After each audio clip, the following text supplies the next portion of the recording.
The cameras flash, the headlines scream, and the world believes it is watching the most romantic fairy tale of the modern age. A young prince, burdened by the scars of his mother's tragic life, finally finds love with a woman who promises warmth, freedom, and companionship. But what if beneath that polished royal glow lies a story not of chance or destiny, but of design? What if the story of Prince Harry and Meghan Markle began not in serendipity, but in strategy? This is the question that has come to haunt not just Harry, but millions who once cheered their union.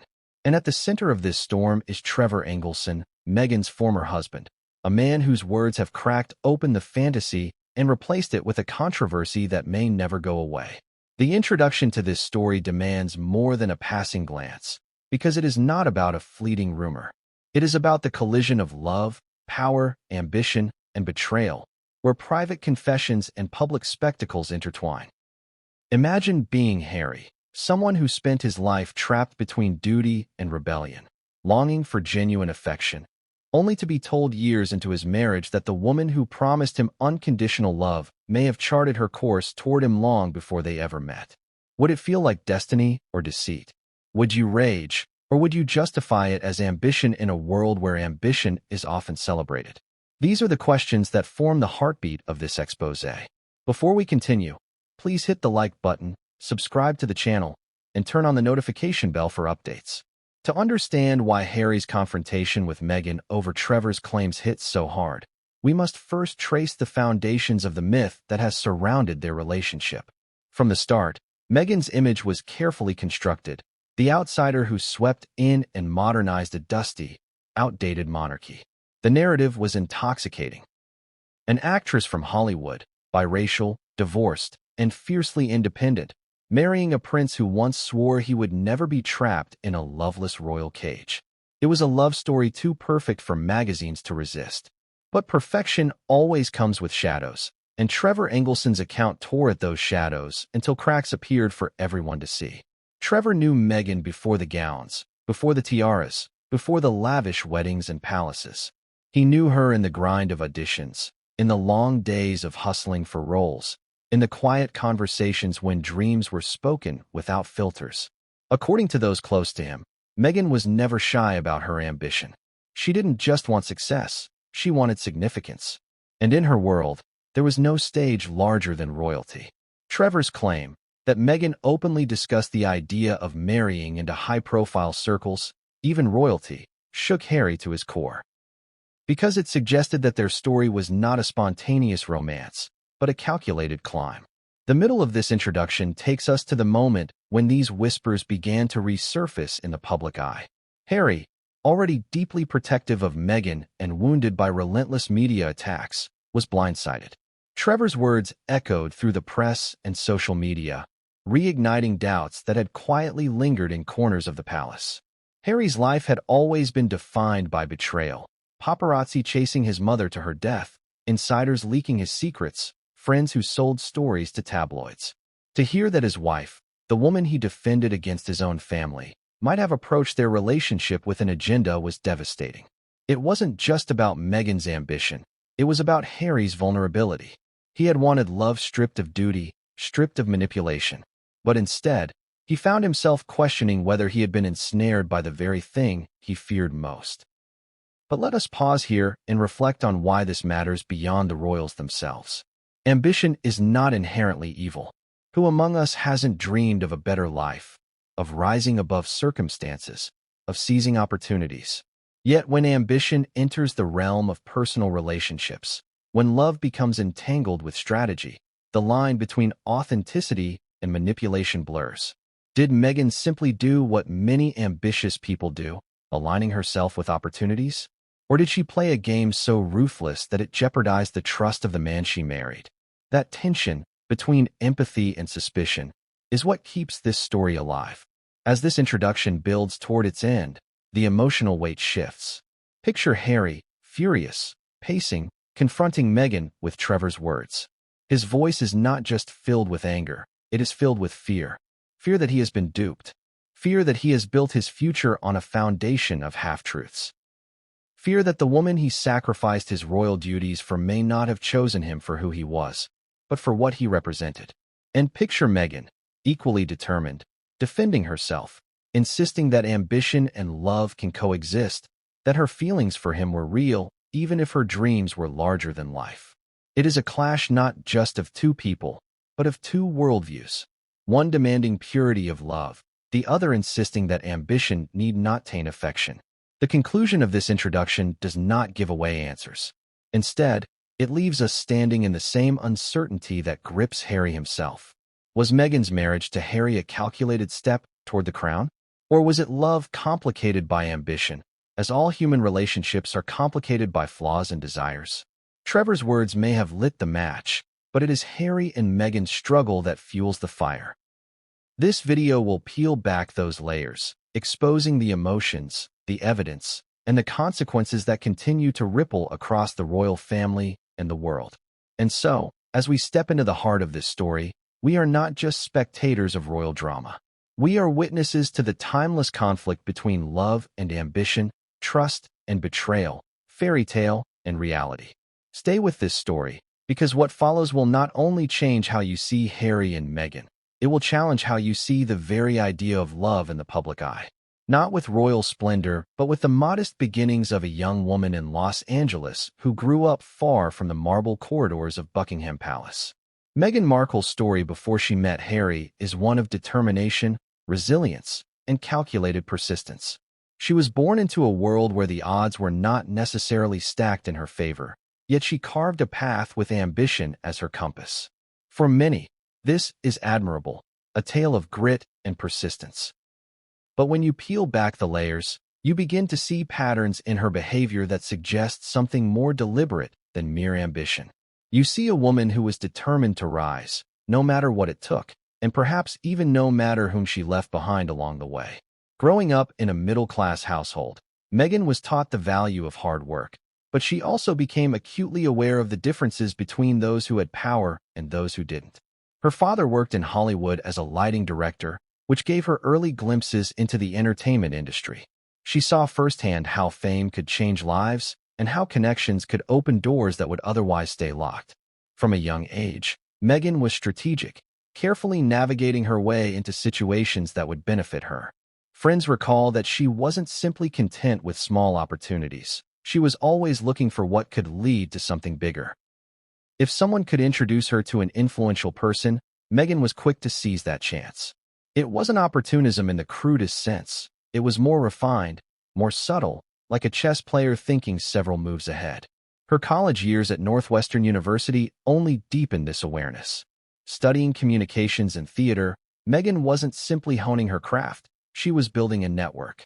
Classmates remembered her as ambitious, polished, and intensely aware of the impression she left on others.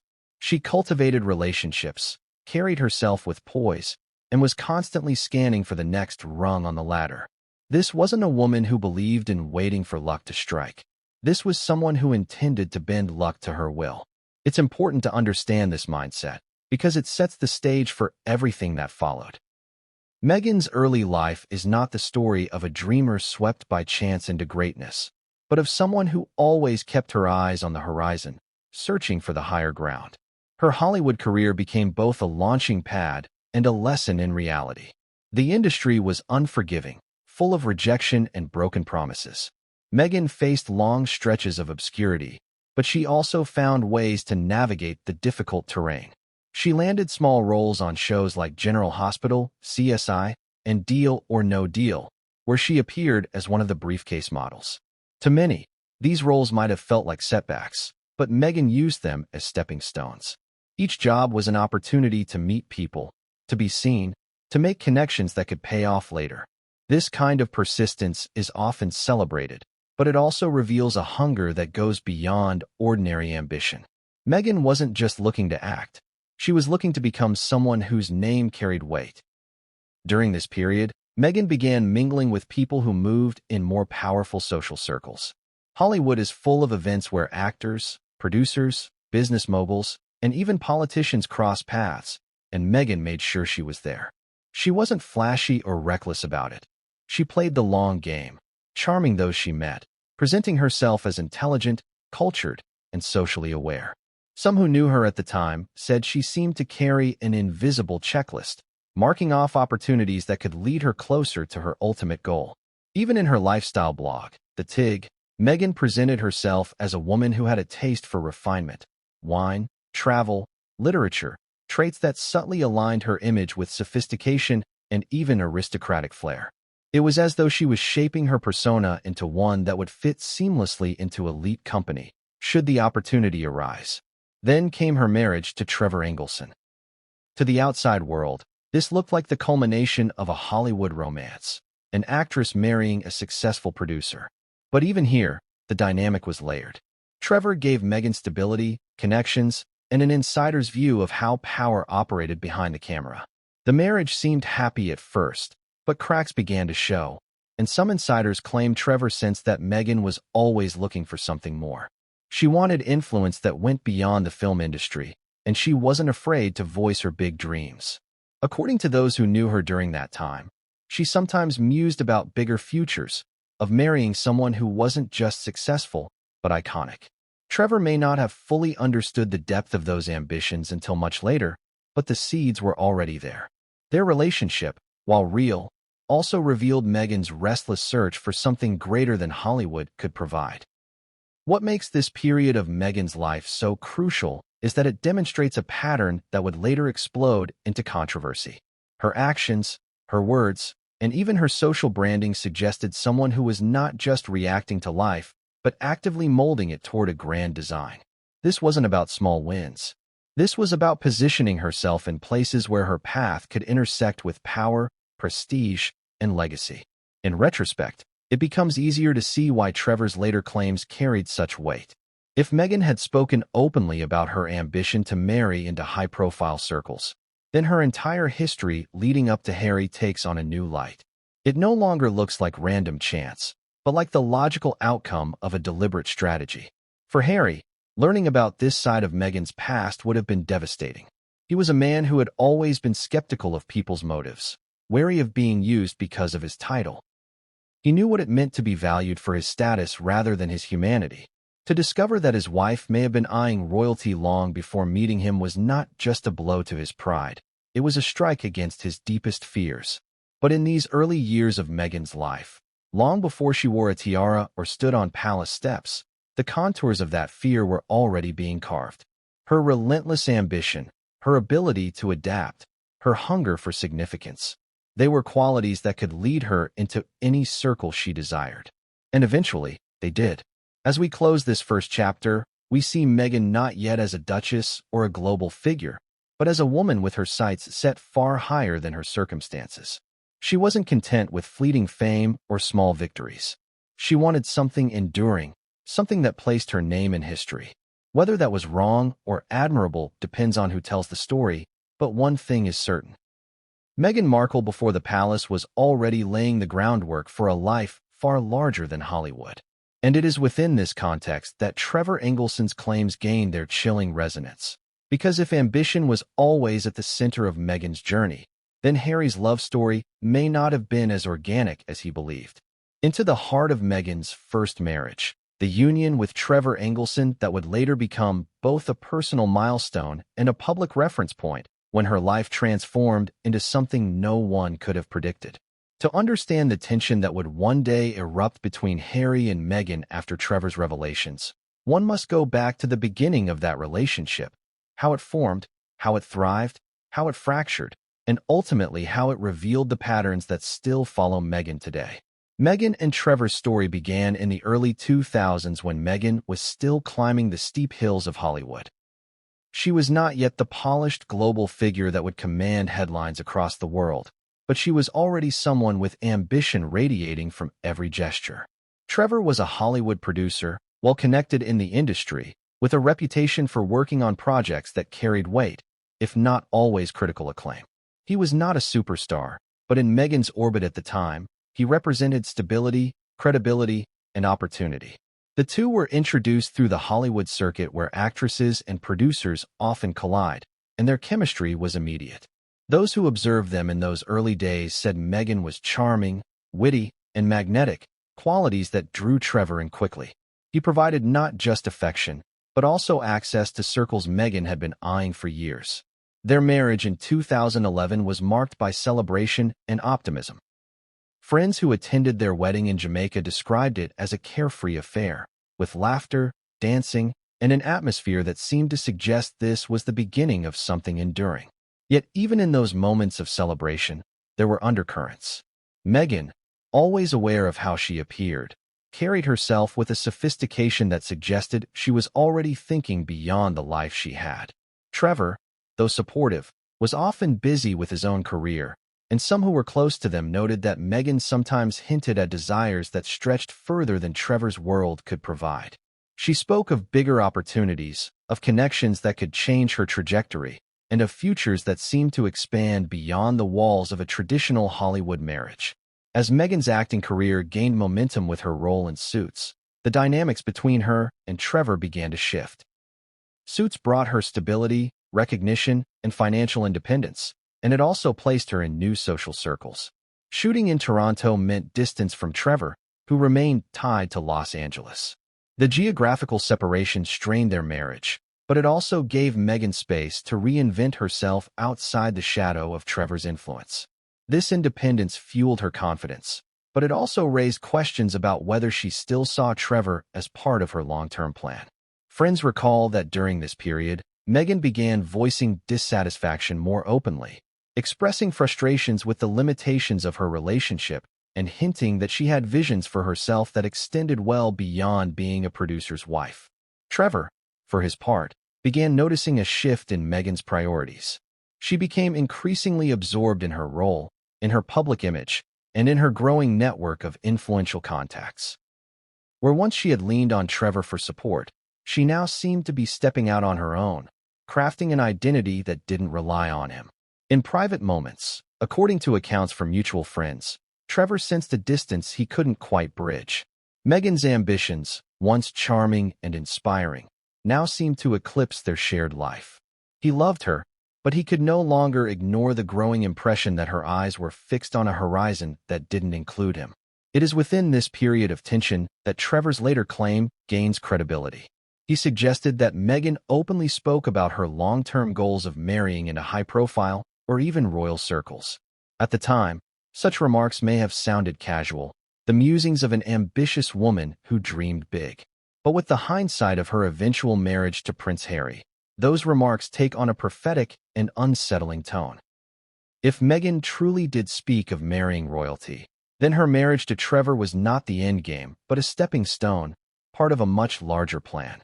For Trevor, this realization, whether fully formed during the marriage or only in retrospect, was painful. He was not just losing a wife. He was realizing that he may never have been her ultimate destination. The divorce in 2013 was swift and, by Hollywood standards, quiet. There were no public battles, no explosive accusations in court documents. But those who knew them say the emotional fallout was anything but quiet. Trevor was blindsided by how quickly Meghan severed ties. Reports suggest she mailed back her wedding ring, a gesture that symbolized finality without conversation. The abruptness of it all shocked Trevor and left friends stunned. It was as though Meghan had closed one chapter of her life with the same precision she had used to curate her public persona, wasting no time in moving forward. To Trevor, it must have felt not just like a rejection, but like an erasure, as if the years they had spent together were disposable in the face of Meghan's larger ambitions. This divorce became the lens through which Trevor later viewed Meghan's rise.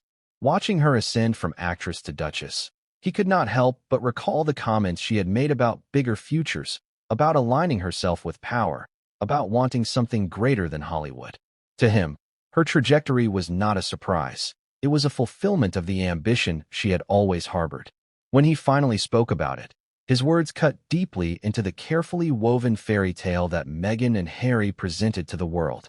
For Trevor, Meghan had always been playing a long game, and Harry was simply the latest piece on the board. For Harry, hearing Trevor's perspective years later felt like betrayal from two sides. On one hand, he felt the sting of Trevor's words undermining his marriage, painting it as a product of ambition rather than love. On the other, he could not ignore the echoes of truth in Trevor's account. because Meghan's actions during her first marriage aligned too neatly with the patterns he was now confronting. Harry had always feared being valued for his title rather than his heart, and Trevor's claim brought that fear crashing into reality. It was no longer just speculation from the press. It was testimony from someone who had lived with Meghan, loved her, and lost her. The chapter of Meghan's marriage to Trevor Engelson is more than a footnote in her biography. It is a prologue to the drama that would consume her later life. It reveals the traits that defined her rise: ambition, adaptability, and an unflinching willingness to walk away from what no longer served her. To some, this makes her strong, a woman unwilling to settle for less than what she believes she deserves. To others, it makes her calculating, willing to discard people as easily as she discards roles, all in pursuit of a larger prize. And it is this duality that continues to haunt her marriage to Harry, because Trevor's voice is not that of a stranger speculating from afar. It is the voice of a man who knew her intimately, who saw her when the cameras weren't rolling, and who insists that the Meghan he knew was always destined to aim higher than him. As this chapter closes, one thing becomes clear. The story of Meghan and Trevor is not simply about love lost. It is about ambition colliding with reality, about a marriage that was never truly built to last because it stood in the way of something greater. It is about a man blindsided by a woman whose dreams were larger than their vows, and about how those unspoken truths would one day ignite a storm in the marriage she entered next. The echoes of Trevor's words continue to reverberate, not just because of what they reveal about Meghan's past, but because of what they suggest about her future, and about the fragile trust between her and the prince who believed he had found his forever. Directly into the heart of the storm that still lingers over Meghan Markle's life. The shocking confession that Trevor Engelson claims she made long before she ever crossed paths with Prince Harry. This confession, though spoken casually in private circles, would become a powder keg once it resurfaced publicly. It was the kind of revelation that not only cast doubt on the sincerity of Meghan's love story with Harry, but also made Harry himself question whether the foundation of his marriage was built on trust or on ambition carefully disguised as affection. To understand the power of Trevor's words, you have to picture the scene. It wasn't a press conference, it wasn't Meghan making a speech, and it wasn't some official record. These were conversations between Meghan and those she trusted at the time, moments when she wasn't playing to cameras or curating her public image. According to Trevor and people who were close to them during their marriage, Meghan spoke openly about wanting to marry into circles of influence. She wasn't simply content with an actor's life, even a moderately successful one. She had her eye on something much grander, a future where her name would be spoken in places far more enduring than Hollywood. And among the possibilities she mentioned, royalty. Now, for many ambitious people, dreaming out loud is normal. Who hasn't mused about winning the lottery, running a company, or living a life bigger than the one they currently have? But when Meghan made such statements, they weren't idle fantasies. They were spoken with the quiet conviction of someone who truly believed they could make them happen. Friends recalled her saying things along the lines of wanting to marry someone with real status, someone whose world carried weight. Trevor, in later years, would describe it as one of the clearest windows into her mindset. Meghan was always charting her course upward, and she saw relationships not just as emotional bonds, but as potential avenues to elevate her life. When these claims resurfaced, they sent shockwaves through Harry's world. Imagine being told that your partner, the person you had defended against family and press alike, had once said they dreamed of marrying into royalty long before meeting you. Even if love had eventually grown genuine, the knowledge that such an idea predated their relationship planted a seed of doubt. Did Meghan fall for Harry the man, or Harry the prince? That distinction may not matter to outsiders who are accustomed to power-shaping relationships. But to Harry, a man desperate to be loved for himself, it was everything. Trevor's confession wasn't just about Meghan's ambition. It was about Harry's deepest insecurities crashing into reality. The timing of these confessions coming back into the spotlight could not have been worse for Harry and Meghan. Their relationship had already been under siege by the media, with constant accusations that Meghan was a social climber. Harry had defended her relentlessly, cutting ties with old friends, pushing back against palace courtiers, and even reshaping his life to shield her from criticism. He had walked away from the institution of monarchy for her, choosing her over duty, family, and tradition. For someone who had sacrificed so much, the idea that Meghan might have been motivated by the very status he had fled was devastating. It was as though Trevor's words took a sledgehammer to Harry's defenses, opening wounds he thought he had healed. Trevor's confession also had another layer of power, credibility. Unlike journalists or commentators who speculated from the sidelines, Trevor had lived with Meghan. He had shared meals with her, woken up beside her, watched her navigate auditions, and listened to her dreams late at night. He wasn't speaking as an outsider looking in. He was speaking as an insider who had been there long before the world even knew her name. That gave his words a weight that no tabloid rumor could carry. When Trevor said Meghan once expressed a desire to marry royalty, people listened, not just because of what was said, but because of who was saying it. It is also important to consider how Meghan's friends at the time backed up pieces of Trevor's account. Several acquaintances who had known Meghan during her early Hollywood days recalled similar sentiments. One described her as being fascinated by the lifestyles of the rich and powerful, often commenting on how extraordinary it would be to be part of such a world.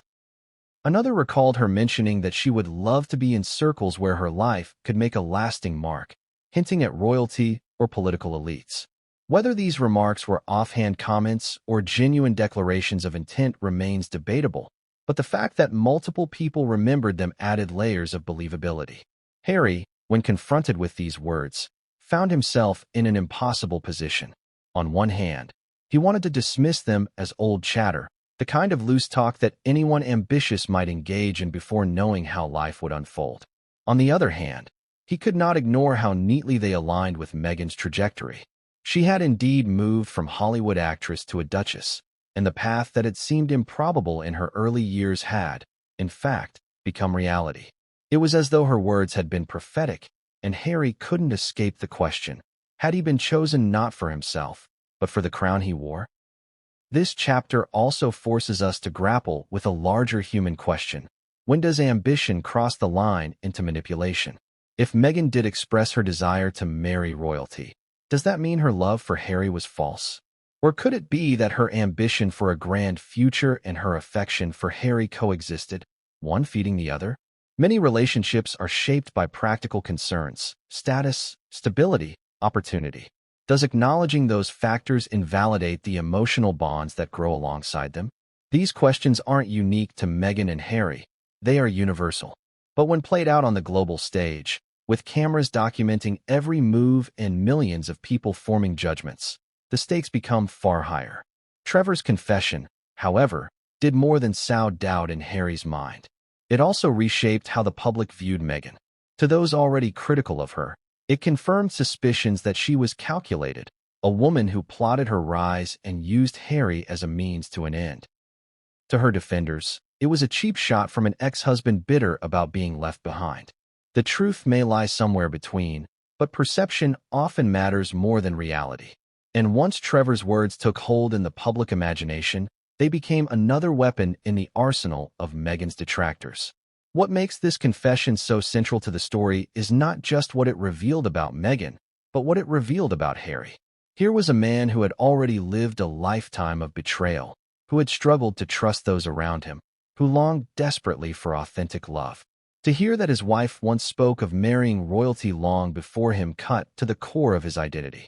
Was he loved as Harry, or as the Duke of Sussex? Was he valued as a man, or as an institution? These were not idle questions. They were the kind of questions that kept him awake at night, gnawing at the foundations of his marriage. With a question that frames the heart of Meghan's trajectory. How does one climb from being a working actress with a modest profile to standing in the rarefied air of global royalty? The answer, according to those who observed her closely, lies not in chance, but in a deliberate pattern of social strategy. Meghan Markle was never someone who left her future to luck. She cultivated connections, positioned herself carefully, and built an image that would carry her into elite circles. This was not accidental. It was a conscious weaving of relationships, reputation, and image management. And it is this strategy that becomes essential to understanding why Trevor Engelson's later words held such weight. Meghan's social instincts were honed in Hollywood, a place where reputation is currency and networking can mean the difference between obscurity and opportunity. She learned quickly that being seen with the right people could open doors that talent alone might never unlock. In those years when she was still searching for her big break, Meghan was not just auditioning for roles on screen. She was auditioning for roles in life, carefully observing who had influence and how best to align herself with them. At industry events, charity galas, and private parties, she moved with purpose. To some, she was simply charming and engaging. To others who looked closer, she was deliberate, never wasting energy on people who couldn't help her ascend to the next level. Her lifestyle blog, The TIG, became one of the most effective tools in her social strategy. On its surface, it was a personal space to share reflections on travel, food, culture, and wellness. But beneath that, it was a brand-building project that cast Meghan as worldly, refined, and connected. The blog allowed her to mingle with influencers, fashion insiders, and philanthropists. It was a platform that elevated her from being just another television actress into someone who was shaping conversations about lifestyle and culture. By curating her public persona in this way, Meghan wasn't just appealing to fans. She was appealing to gatekeepers of elite social spaces. The TIG made her appear not just famous, but aspirational, the kind of figure who belonged at the table with society's most powerful. Meghan also built her network with precision. One of the most significant figures in her rise was Marcus Anderson, a well-connected socialite tied to the Soho House Group. Through Marcus, Meghan gained entry into a world where Hollywood elites, billionaires, and royalty mingled behind closed doors. These weren't casual friendships. They were strategic relationships that placed her in proximity to exactly the kind of people she had once spoken of wanting to marry. In these circles, Meghan was not just another actress. She was a figure of intrigue, someone polished enough to fit and yet ambitious enough to stand out. Those who saw her in this world noted how seamlessly she adapted, carrying herself as though she had always belonged. This adaptation was not accidental. Meghan cultivated an image of sophistication that went beyond Hollywood glamour. She emphasized cultural literacy, humanitarian interests, and intellectual pursuits. She wasn't just posing in gowns. She was photographed reading serious books, speaking at United Nations events, and advocating for causes that gave her a gravitas many actresses struggled to project. This was more than personal passion. It was image construction, aligning herself with the traits that made her seem not just like a celebrity, but like a potential partner for someone in positions of global influence. If one looked closely, it was as though Meghan was drafting her resume for a role that extended beyond film or television, the role of a global figure.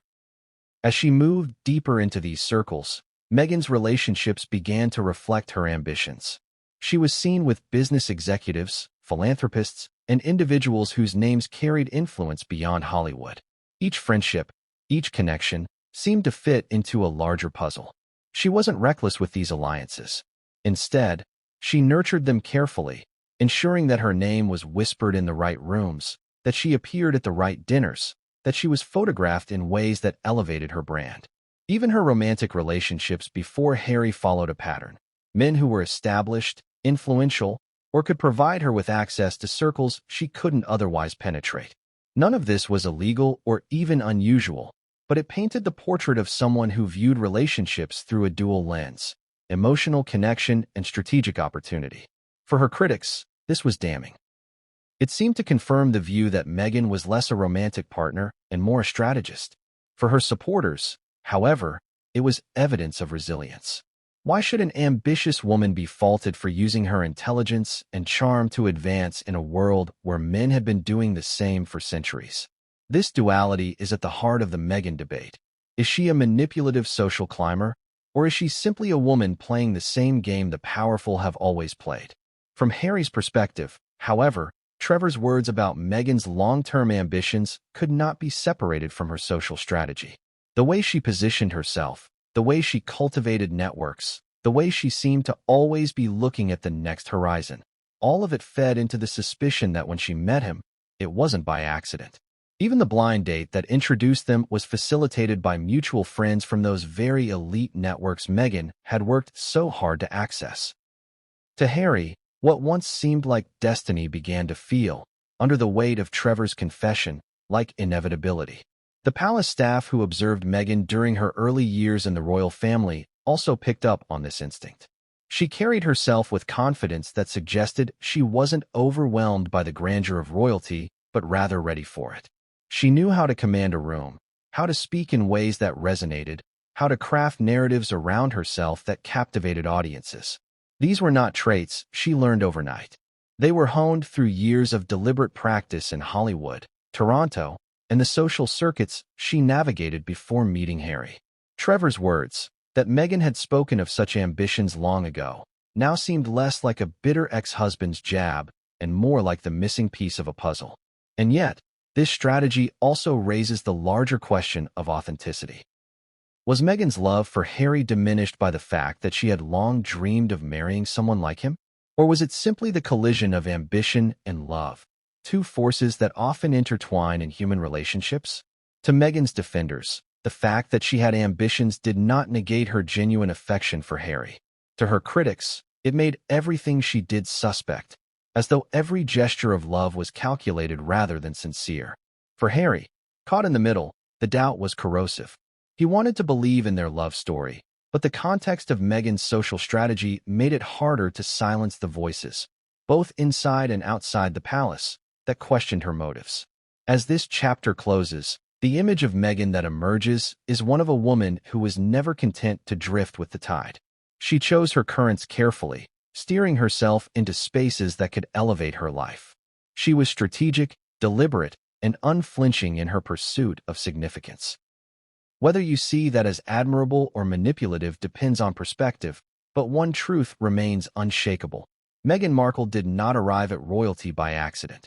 She positioned herself for it, step by step, connection by connection, until the world that once seemed unattainable became her reality.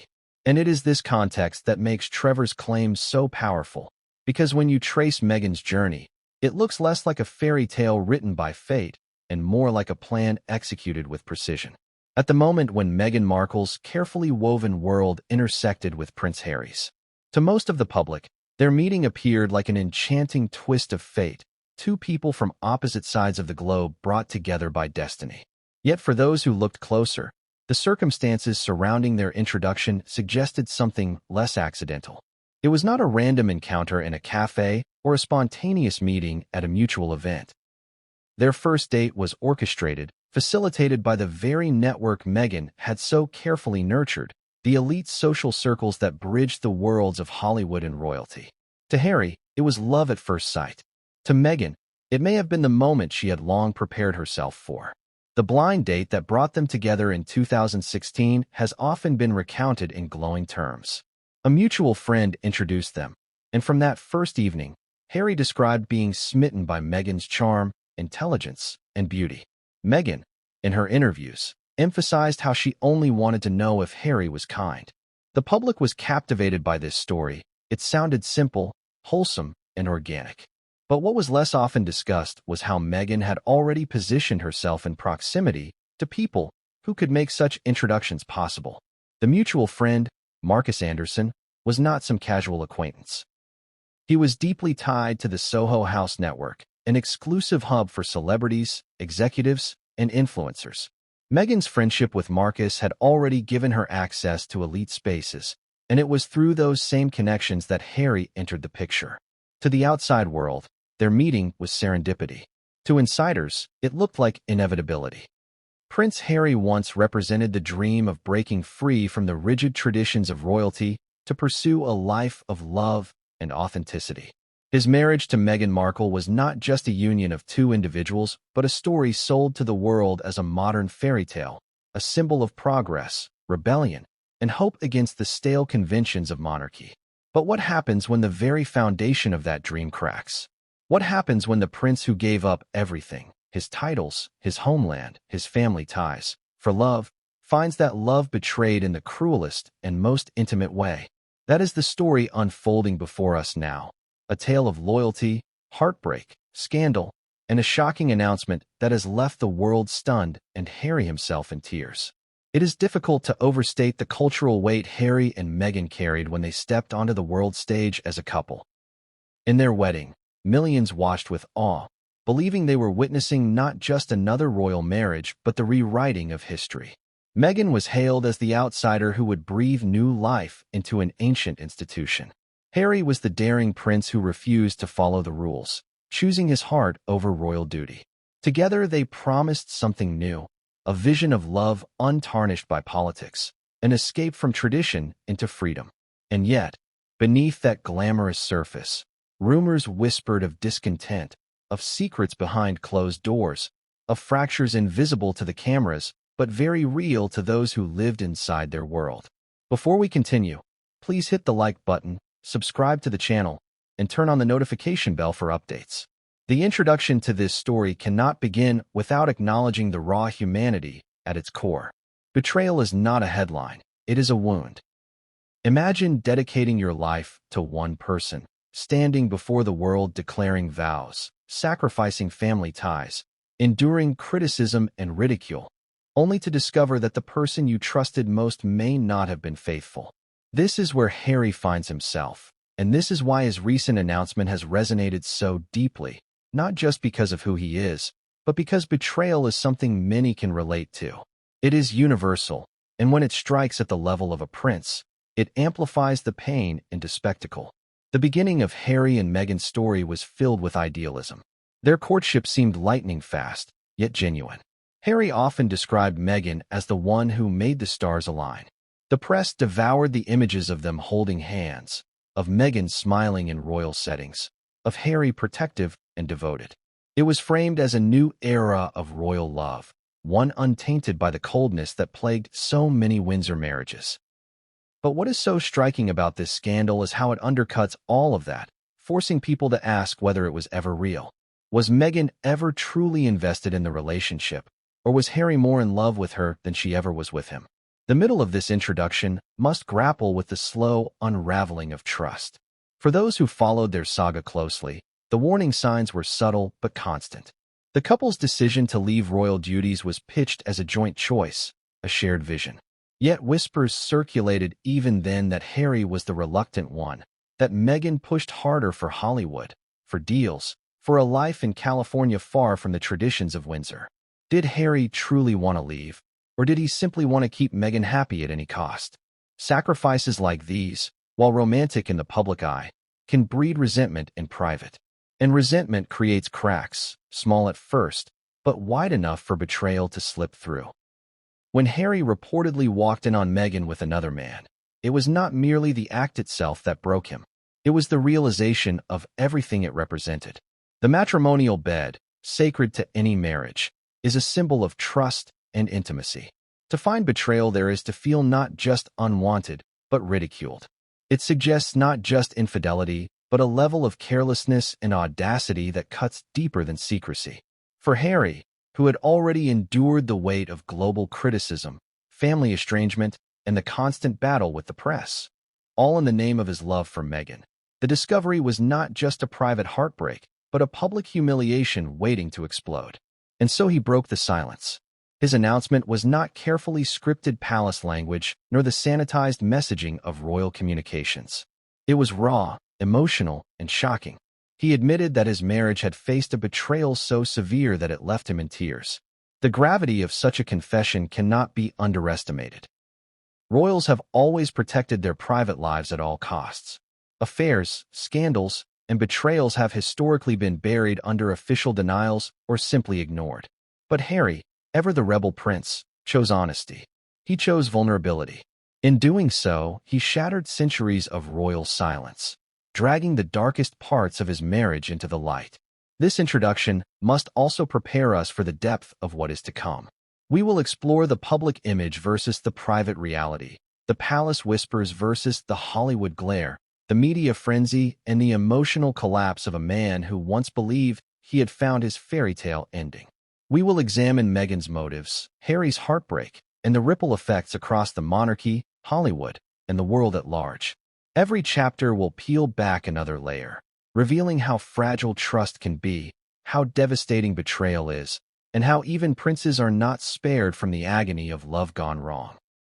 But for now, let us dwell in the moment where this story truly begins, with Harry in tears, confronting a truth worse than he ever imagined. A truth that forces us to ask, how well do we really know the people we love? How far should loyalty stretch before it snaps? And what does it mean when a man who walked away from a kingdom for his wife discovers that his greatest sacrifice was met with betrayal? This is not just a royal scandal. It is the unraveling of a dream. It is the collapse of a narrative sold to millions. It is the reminder that behind titles, crowns, and palaces, there are still human hearts that can bleed, break, and shatter. And as this story unfolds, one question lingers above all. Is this the end of Harry and Meghan, or merely the most devastating chapter in a saga that still has more to reveal? The image of Prince Harry breaking down in tears after making his shocking revelation has spread like wildfire, not only because of the content of what he revealed, but also because of what it means symbolically. For generations, members of the royal family have lived by an unspoken rule.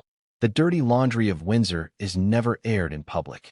Scandals, betrayals, and affairs were either denied, buried, or kept behind the palace walls with the help of loyal courtiers and a complicit press. But Harry, unlike his predecessors, has always chosen a different path. From the time he was a teenager, he wore his heart on his sleeve, letting the world see his flaws, his vulnerabilities, and his raw humanity. And in this case, rather than suffering in silence, he did what few royals have ever dared. He admitted the unthinkable, that he had been betrayed by the woman he gave everything for. To understand the weight of this revelation, one must first revisit the sacrifices Harry made for Meghan. He was not just any man marrying a woman he loved. He was a prince, the son of Diana, once considered one of the most eligible bachelors in the world. His choice of partner carried not just personal, but global consequences. The moment he chose Meghan, he positioned himself against centuries of tradition and against the wishes of parts of his family, who believed her presence threatened the monarchy's carefully guarded image. Yet he pressed on, declaring to the world that Meghan was his soulmate, the woman for whom he would forsake titles, wealth, and duty. When he chose to step away from royal life in 2020, the media painted it as Megxit, a move blamed largely on Meghan. But Harry repeatedly insisted it was his decision as much as hers. He wanted the world to know he would walk away from the crown itself if it meant protecting his wife and children.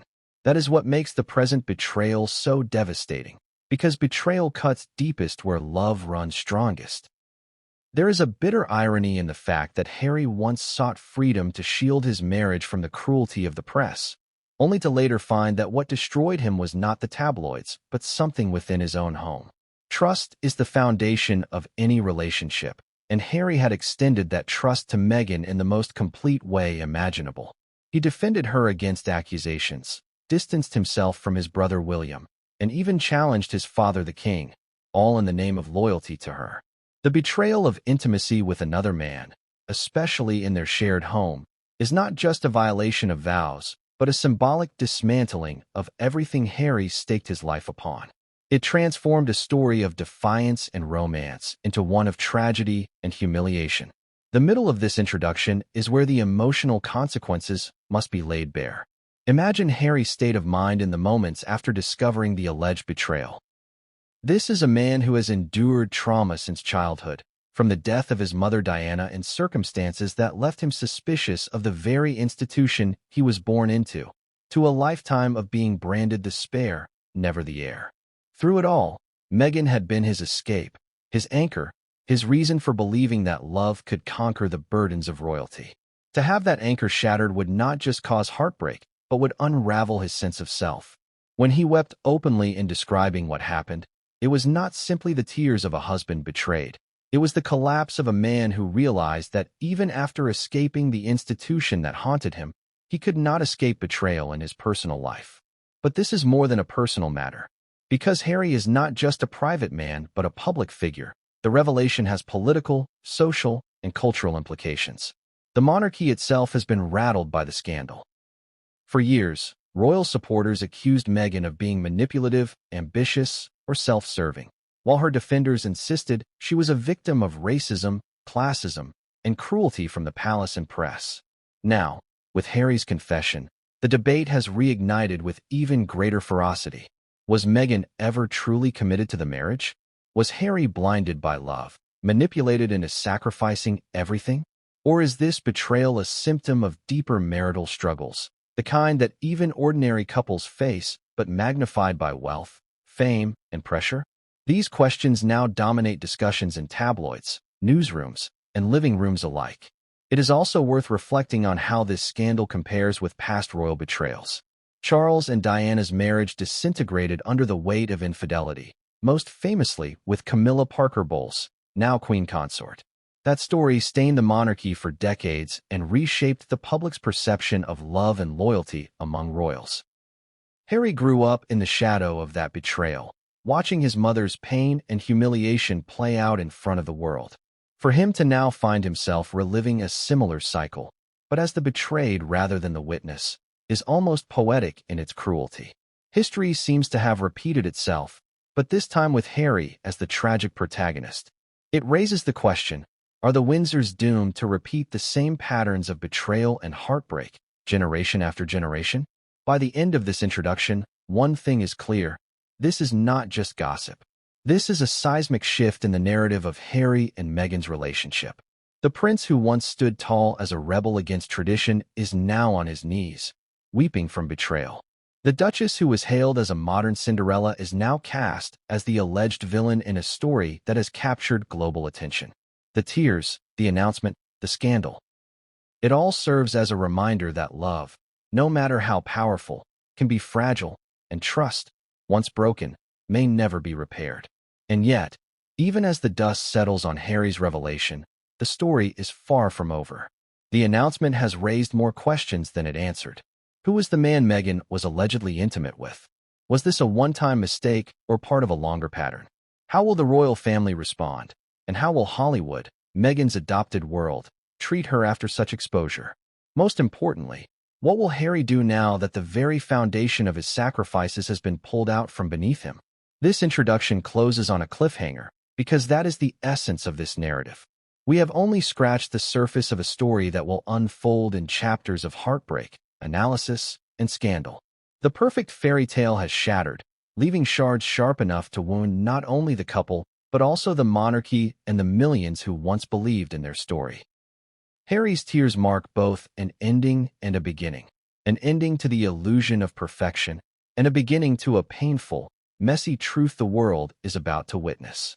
When Prince Harry and Meghan Markle first came together, the story seemed too perfect to be real. It was a narrative crafted for a global audience, a rebellious prince scarred by tragedy, and an independent actress who had made a name for herself in Hollywood. Together, they became the embodiment of modern romance, one that broke barriers of class, race, and tradition. Millions across the globe tuned in to their royal wedding in 2018, witnessing a spectacle that was marketed as the marriage of not just two people, but of cultures, histories, and visions of the future. The world wanted to believe in them because their union promised hope, the idea that love could defy the odds and overcome even the centuries-old rigidity of monarchy. The illusion began at the wedding itself. St. George's Chapel at Windsor Castle was bathed in grandeur and symbolism. Meghan walked down the aisle in a gown that represented simplicity and elegance, while Harry looked visibly emotional as he watched her approach. The gospel choir singing "Stand By Me" gave the event an almost cinematic feel, underscoring that this was no ordinary royal wedding. The press praised the spectacle as revolutionary. Commentators called it a blending of tradition with modernity, of aristocracy with diversity. Meghan was lauded as the outsider who had cracked open the walls of the monarchy, bringing it into the 21st century. And Harry was praised as the prince who finally followed his heart, instead of bending to the expectations of royal duty. But behind the grandeur, even then, cracks were forming. What the public saw was a meticulously staged performance designed to reassure them that all was well within the House of Windsor.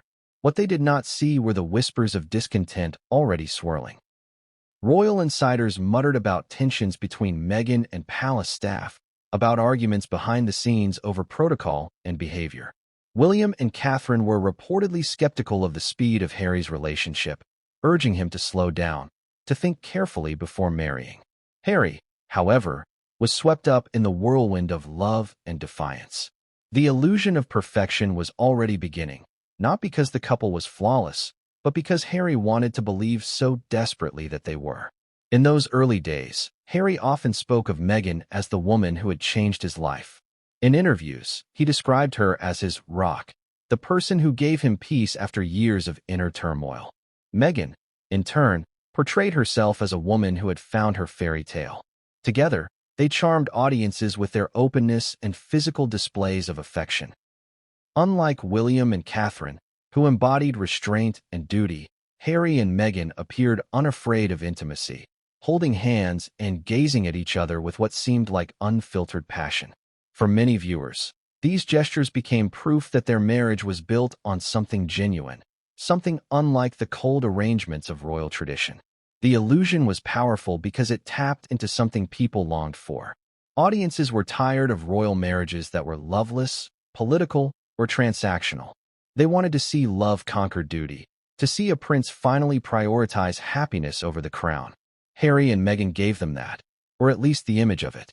Their story became a media juggernaut, splashed across magazines, celebrated in television specials, and consumed by millions. The more people believed in them, the more the couple became invested in maintaining that image. But illusions come at a cost. As time passed, it became harder to reconcile the carefully curated love story with the growing reports of tension. Rumors of Meghan's difficulty in adjusting to royal life clashed with the narrative of her being warmly embraced. Stories about her allegedly clashing with Kate Middleton, staff members, and even the Queen herself created a growing divide between what the public thought they were witnessing and what was happening behind closed doors. Yet Harry clung to the belief in their love. Every criticism of Meghan, he dismissed as unfair or rooted in prejudice. Every accusation, he countered with anger at the press and his family. His devotion to Meghan only made the illusion stronger, even as reality strained to break through.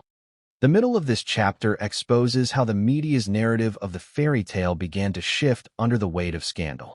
Meghan's estranged father, Thomas Markle, began selling interviews to tabloids, accusing Meghan of abandoning him. Her half-siblings hurled insults in the press, painting her as cold and calculating.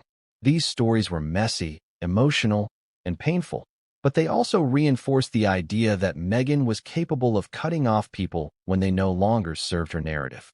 Harry defended her fiercely, but every headline planted another seed of doubt. The question hung in the air. Was Meghan truly the devoted partner Harry saw, or was she the ambitious strategist others described? The chapter closes on a note of mounting tension. The fairy tale facade was still intact, but cracks had begun to show. The public was no longer united in celebration.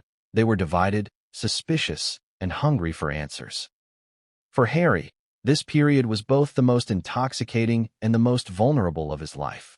He had found the woman he believed was his destiny, but he was already fighting battles that suggested their love story was not as unshakable as he wanted it to be. And with Trevor Engelson's words waiting to resurface, the seeds of doubt were already buried deep in the soil of their marriage. Us directly into the moment when Trevor Engelson's voice re-enters the story and disrupts the carefully managed narrative that Harry and Meghan had worked so hard to maintain. Until this point, Meghan's past had been treated by the couple as a closed chapter, acknowledged but never dwelled upon. She was framed as a woman who had overcome challenges, reinvented herself, and found love against the odds. But when Trevor began to speak, both publicly and through the accounts of those who had known them during their marriage, that past was no longer something Meghan could neatly tuck away. It returned with force, carrying with it accusations that cut straight to the heart of her marriage with Harry. Trevor had, for the most part, remained discreet after the divorce. In Hollywood circles, silence is often the currency of dignity, and for years he kept his distance from Meghan's rising fame. Yet as Meghan ascended from actress to duchess, the contrast between the Meghan he had known and the Meghan the world was celebrating became too glaring for him to ignore. According to those who spoke to Trevor, he had been deeply wounded by the way Meghan ended their marriage, abruptly, decisively, with little explanation beyond what seemed like a cold practicality. It wasn't just heartbreak, it was the realization that he had been discarded. So when Meghan was suddenly portrayed as a fairy tale heroine swept into royalty, Trevor's perspective began to find its way into the narrative. He suggested that Meghan had long harbored ambitions of marrying into power, ambitions she had even voiced openly during their marriage. The impact of Trevor's claims cannot be overstated. They didn't arrive as vague speculation from anonymous sources. They came from someone who had lived alongside Meghan, who had shared her most private moments, and who claimed to have heard from her own mouth the dreams of a future tied not to Hollywood, but to royalty or other high-profile circles. This was not the testimony of a stranger. It was the testimony of a man who knew her before the palace, before the titles, before the carefully curated public image. That credibility made his words impossible to dismiss, especially in Harry's eyes. Harry's reaction to Trevor's voice resurfacing was furious and conflicted. On one level, he dismissed Trevor as a bitter ex-husband trying to diminish Meghan's happiness out of spite. On another, he could not fully ignore what Trevor was saying, because the pieces aligned too closely with things Harry himself had wondered in darker moments. The speed of their romance, Meghan's seamless adaptation to royal life, her remarkable ability to navigate elite networks. It all began to look different when viewed through the lens of Trevor's confession. Harry, who had always been haunted by the possibility of being loved for his status rather than his soul, found his worst fear whispered into the public conversation. And those whispers came not from tabloids, but from a man who had once been Meghan's closest confidant. The media seized upon Trevor's words with predictably voracious appetite. Headlines asked whether Meghan's marriage to Harry was destiny or design. Commentators debated whether her ambition invalidated her love. Television panels featured experts dissecting her past with Trevor, drawing lines between her Hollywood years and her present role as Duchess. To Meghan's supporters, this was nothing more than character assassination, a cynical attempt to tarnish a woman who had achieved something extraordinary. To her detractors, it was proof that they had been right all along. Meghan was not the innocent romantic partner she claimed to be, but a woman who had plotted her rise with precision. Trevor's voice gave those detractors ammunition they could use endlessly. Within the palace, Trevor's claims caused ripple effects as well. Courtiers who had already been wary of Meghan now had another reason to question her sincerity. For years, they had observed her confidence and determination, her refusal to fade into the background as other royal spouses had done. To them, Trevor's account explained what they were seeing. Meghan was not overwhelmed because she had always wanted this. Her role was not thrust upon her. It was something she had sought. For royal aides who valued tradition and duty, this perspective was alarming. It painted Meghan not as a partner who would uphold the monarchy, but as someone who had manipulated her way into it, with motives that could not be trusted. Harry's confrontation with these revelations became one of the most emotionally charged moments in their marriage. The man who had defended Meghan against the world was now forced to question whether he himself had been deceived. Accounts from those close to the couple suggest that Harry's anger was volcanic. He demanded answers, asked Meghan directly whether she had indeed spoken such words, and struggled to reconcile the woman he loved with the image painted by Trevor. Meghan, for her part, pushed back firmly. She denied that her love for Harry was anything less than real, insisting that ambition and affection could coexist. In her eyes, wanting a bigger life did not mean she hadn't genuinely fallen in love. But for Harry, whose deepest wounds came from feeling used and betrayed, the distinction was almost impossible to accept. What makes Trevor's claims so devastating is that they cannot be easily disproved. They are not written in documents or caught on recordings. They live in memory, in the recollections of conversations between two people whose marriage ended in bitterness. This ambiguity leaves room for both doubt and defense, which is why the story continues to captivate. Was Trevor simply projecting his own pain onto Meghan's success? Or was he revealing a truth that Harry and the public were unwilling to face?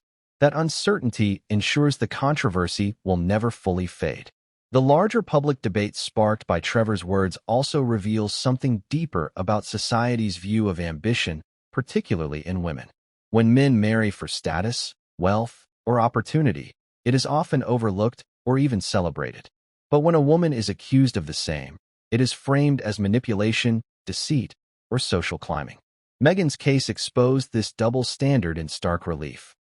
Her defenders pointed out that even if she had spoken about marrying into power, that did not mean her marriage to Harry was devoid of love. Her critics argued the opposite, that any ambition tainted her affection, turning their relationship into a transaction. The truth may be far more complex, but in the court of public opinion, nuance rarely survives.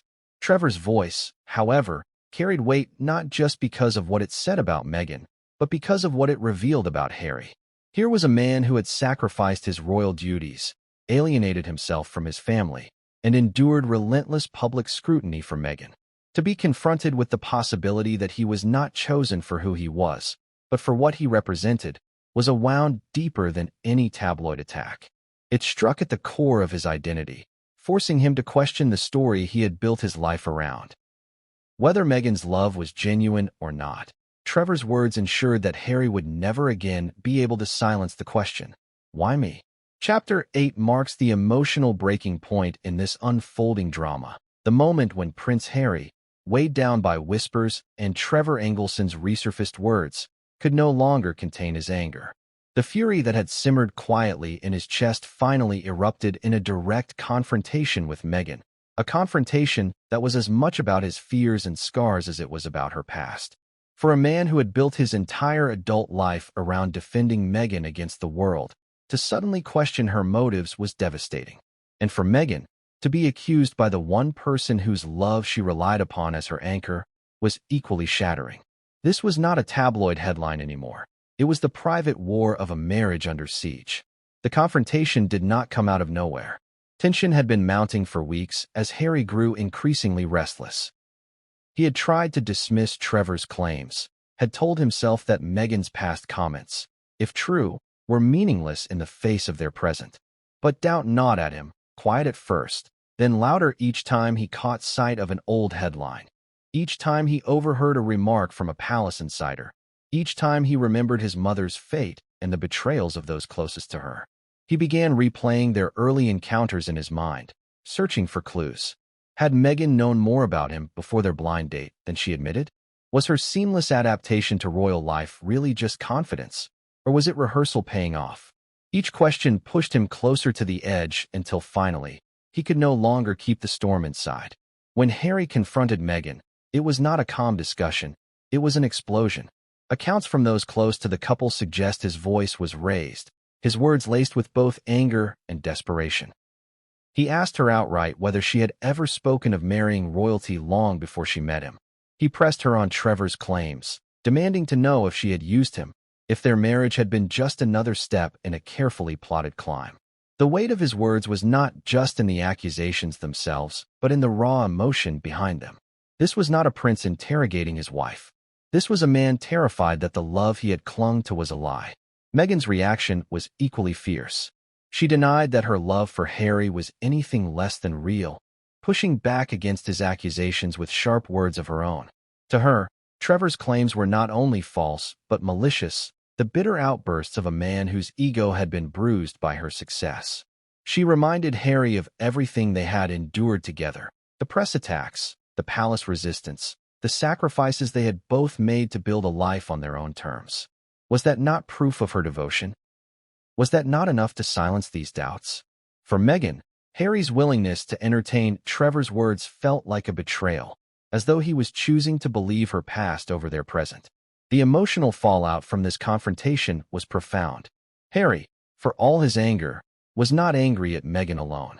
He was angry at the world, at the tabloids that had hounded his mother, at the palace aides who whispered suspicions into his ear, at himself for being vulnerable to love in the first place. He had spent his life erecting walls to protect himself, and Meghan had been the one person he allowed inside. To now question her motives was not just painful, it was humiliating. It meant admitting that the walls he had lowered might have left him exposed to exactly the kind of manipulation he had feared. Meghan, meanwhile, felt cornered, as though no amount of devotion could prove her sincerity in the face of Harry's doubts. The man she had built a new life with was suddenly treating her as though she were her own worst critic's caricature, an opportunist, a schemer, a woman who had married for power rather than love. But beyond the shouting and the tears, this confrontation revealed something deeper about their marriage. It showed that Harry's love for Meghan, while fierce, was fragile in the face of betrayal. It revealed that Meghan's ambition, whether harmless or harmful, was a specter that could not be erased, no matter how she framed her story.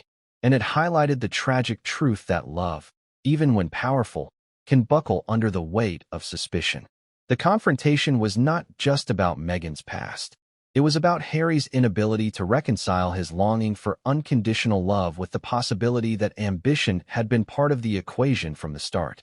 For those around them, the aftermath of this confrontation was visible. Harry appeared more withdrawn, more protective, but also more agitated.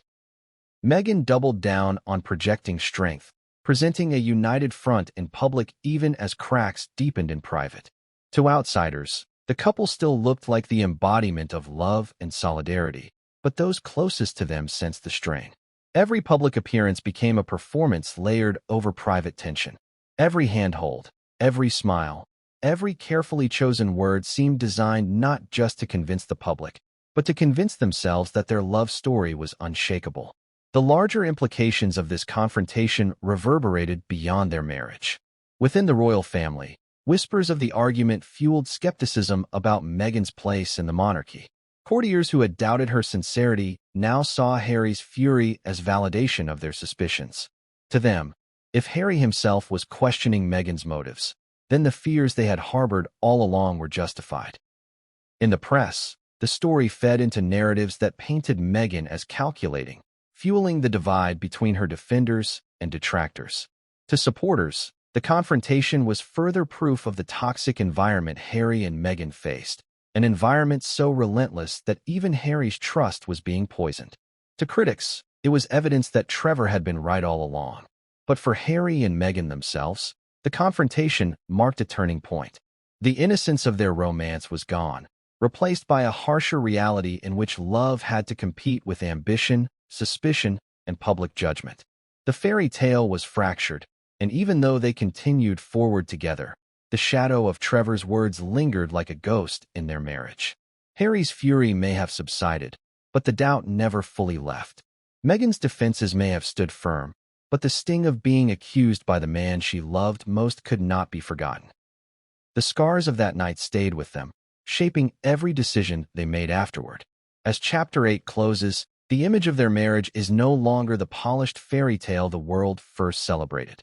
It is raw, wounded, and complicated, a love story tested by ambition and haunted by betrayal. Harry's furious confrontation with Meghan was not the end of their relationship, but it was the moment that revealed just how fragile their bond could be when exposed to the harsh light of suspicion. It was a reminder that even in the most powerful love stories, truth and doubt can collide with explosive force, leaving behind a marriage that may endure, but never without shadows.